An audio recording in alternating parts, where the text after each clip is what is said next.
سه تا مرغابی وحشی بعد از کلی شکار ماهی تازه که خوردن اومدن بیرون استخر دارن چرت میزنن.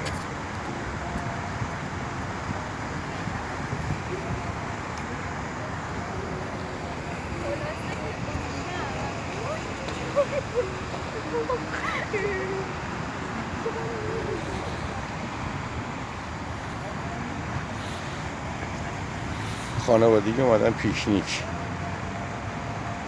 کباب ماهی رو زدن تو رگ، الان دارن چرت میزنن، دارن حالشون میبرن. از کجا اومدن، از کدوم کشور خارجی اومدن معلوم نیست، ولی هر چی که بوده بدون ویزا بوده، مفت و مجانی اومدن لایجان دارن صفا میکنن.